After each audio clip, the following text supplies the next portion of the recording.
وفاقی وزیر تعلیم شفقت محمود صاحب کے ساتھ ہماری میٹنگ ہوئی لاہور میں، کہنے لگے ریاست کا فیصلہ ہے، تعلیمی ادارے بند ہوں گے، مدرسہ بھی تعلیمی ادارہ ہے وہ بھی بند ہوگا۔ ہم نے کہا آپ مدارس کو سکولوں پر قیاس نہ کریں، وہاں آپ بغیر امتحان کے پروموٹ کر دیتے ہیں اور آپ نے کیے ہیں، اور اسٹوڈنٹ اتنے خوش ہیں وہ نعرے لگا رہے اللہ کرے شفقت محمود صاحب وزیر اعظم بن جائیں۔ وہاں تو آپ نے یہ کیا، ہم کیسے کریں؟ ایک بچے کے 12 پارے حفظ ہوئے ہوں، پھر 3 مہینے چھٹی کر کے ہم کہیں اب تو 21واں پارا شروع کر، اس لیے کہ تیرے 20 تو ہو گئے نا، وہاں بغیر پڑھائے آپ آگے بھیج دیتے ہیں۔ ہم کیسے کریں؟ ہم یہ نہیں کر سکتے۔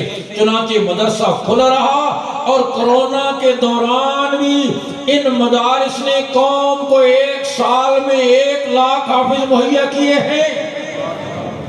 میں کہتا ہوں آپ ماشاءاللہ جہاندیدہ اور سمجھدار لوگ ہیں ہمارے اس خطے کے، میں آپ سے پوچھتا ہوں آپ نے جو کام ہمارے سپرد کیا، آپ نے ہمارے ذمہ کچی گلیاں پکی کرنا، سڑکیں مرمت کرنا، پل بنانا، مہنگائی کنٹرول کرنا، لوڈ شیڈنگ دور کرنا، کرنسی کی ویلیو ٹھیک کرنا، آپ نے یہ کام ہمارے سپرد نہیں کیے۔ آپ نے ہمارے ذمہ عالم بنانا، حافظ بنانا، قاری بنانا، خطیب بنانا، نماز پڑھانا، جمعے کا خطبہ دینا، جنازہ پڑھانا، نکاح پڑھانا، حلال اور حرام کی تمیز بتانا، قوم نے ہمارے سپرد یہ کام کیا۔ سچ بتاؤ اللہ کے گھر میں بیٹھے ہو، قوم کی یہ ضرورت پوری ہو رہی ہے یا نہیں؟ ہو رہی ہے، بولو ہو رہی ہے۔ ان علماء نے چپڑاسی سے کم تنخواہ پہ گزارا کر کے، ایک پرائمری سکول کا ٹیچر بھی 1 لاکھ پلس تنخواہ لیتے ہیں، اور یہاں شیخ الحدیث کی بھی 15-20 ہزار سے نہیں۔ اس ملا نے اپنے سینوں کو، اپنے ارمانوں کو سینوں میں دفن کر کے، اپنی آرزوؤں کا خون کر کے، یہ انسان نہیں، اس کی چاہتے نہیں، اس کے بیوی بچے نہیں، اس کا خاندان نہیں، یہ اس کے 2 ہاتھ نہیں، یہ دنیا نہیں کما سکتا، لیکن سب کو چھوڑ کر اس نے بوری اور چٹائی پر بیٹھ کر صبح سحری سے لے کر رات گئے تک امت کے بچوں کے سینوں کو قرآن کے نور سے منور کیا، اور اس کا نتیجہ یہ ہے کہ آج سعودی عرب میں 1 سال میں قرآن کے ایک 5,000 حافظ تیار ہوتے ہیں، اور آپ کے وطن میں 1 سال میں 1 لاکھ حافظ تیار ہوتے ہیں۔ یہ ان علماء کی برکت ہے۔ میں عرض کر رہا ہوں کہ الحمدللہ ان علماء نے قوم کی دینی ضرورت کو پورا، اور ہمارے کام ہے کہ لوڈ شیڈنگ، بولو جو کام آپ نے دوسروں کے سپرد کیا، آٹا ملتے ہیں تو چینی نہیں، چینی ملتی ہے تو آٹا نہیں، دونوں ملتے ہیں تو گھی نہیں، تینوں ملتے ہیں تو پکانے کے لیے گیس نہیں، گیس بھی ملتی ہے کھاتے بجلی نہیں کہ لوڈ شیڈنگ ہو۔ لیکن آپ نے اپنی اس زندگی میں 50, 60, 70 سال کی زندگی میں آپ کے کانوں تک کبھی یہ آواز پہنچی ہو، کراچی سے خیبر تک یا چمن سے لے کر گلگت کے پہاڑوں کی چوٹیوں تک، کسی صوبے سے، ڈویژن سے، ضلع سے علماء نے اعلان کیا ہو کورونا کی وجہ سے سال رمضان میں قرآن سنانے کے لیے حافظ نہیں ملیں گے، لوڈ شیڈنگ ہو گئی ہے، اور ہم کوشش کر رہے ہیں 2025 تک حافظوں کی لوڈ شیڈنگ پر قابو پا لیں۔ جلد آپ کو خوشخبری سنائیے، کبھی سنا ہے؟ آج تک نہیں سنا۔ تو میں عرض کرتا ہوں جو کام آپ نے ہمارے سپرد کیا، اس میں کوئی لوڈ شیڈنگ، بولو اس میں کوئی پسماندگی، اس میں کوئی محتاجی، اس میں کوئی پریشانی نہیں۔ میں آپ سے پوچھتا ہوں سعودی عرب ہمارا برادر اسلامی ملک ہے نا، ہے یا نہیں؟ بولو۔ کبھی تیل مانگتے ہیں، کبھی پیٹرول مانگتے ہیں، کبھی ڈیزل مانگتے ہیں، کبھی پیسے مانگتے ہیں، مانگتے ہی رہتے ہیں۔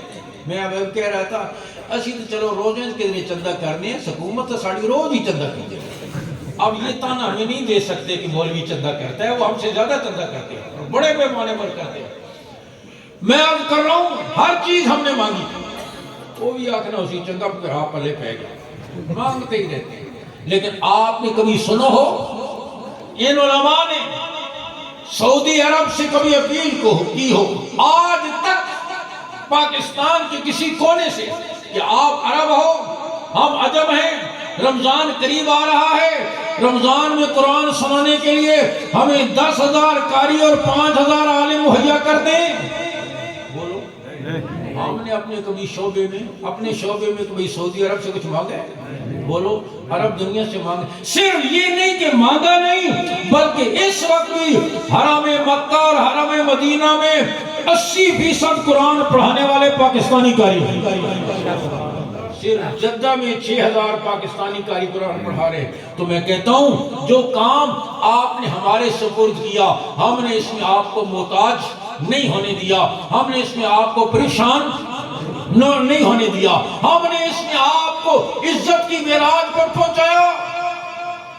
جیڑا کام تسی نہیں سپرد کر دیو نا، وہ بھی کر کے دیکھو، پاکستان انشاءاللہ ترقی کی معراج پر پہنچ جائے۔ استاد جی کتا کام نے نیک وقت تو سی ادھر کدھر آ گئے، اللہ رکھنا میں مسیح منگر دا کام کتا کام سیاست تو سی لوٹے کی کام میں بادشاہ سیاست نہ کتا کام۔ یہ کہہ کر ہم نے اچھے لوگوں کا راستہ روک دیا، کرپٹ، گندے اور ظالم قسم کے لوگوں کی ہم نے پشت پناہی کی، ان کے سروں پر ہاتھ رکھا، ان کے ساتھ تعاون کیا، تو پھر نتیجہ اس کا یہی ہونا تھا نا جو آج ہم دیکھ رہے ہیں کہ پاکستان ذلت کا نشان بن گیا، ہمارا پاسپورٹ سبز ذلت کا نشان بن گیا۔ مانگتے مانگتے تھک گئے، ہر آنے والا کہتا ہے ہم کشکول توڑیں گے، قوم خوش ہو جاتی ہے، لیکن سمجھتی نہیں ہے کہ ان کا مقصد یہ ہوتا ہے یہ کشکول چھوٹا پڑ گیا، یہ توڑیں گے وہ بڑا کشکول۔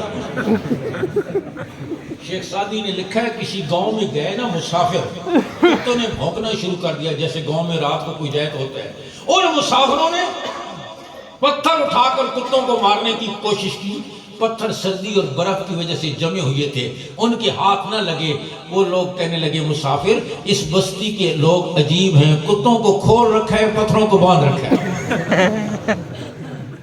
یہ تو خیر ضمناً بات آ گئی، لیکن میں عرض کر رہا ہوں اس کو بھی آپ پیش نظر رکھیں، ووٹ ایک گواہی ہے، شہادت ہے۔ اگر آپ دل سے سمجھتے ہیں یہ آدمی نائل ہے، یہ کرپٹ ہے، یہ بددیانت ہے، پھر آپ مور لگا کر شہادت دے رہے ہیں کہ یہ اہل ہے، گویا آپ جھوٹی گواہی دے رہے ہیں۔ اور تیرے میرے نبی نے کیا فرمایا؟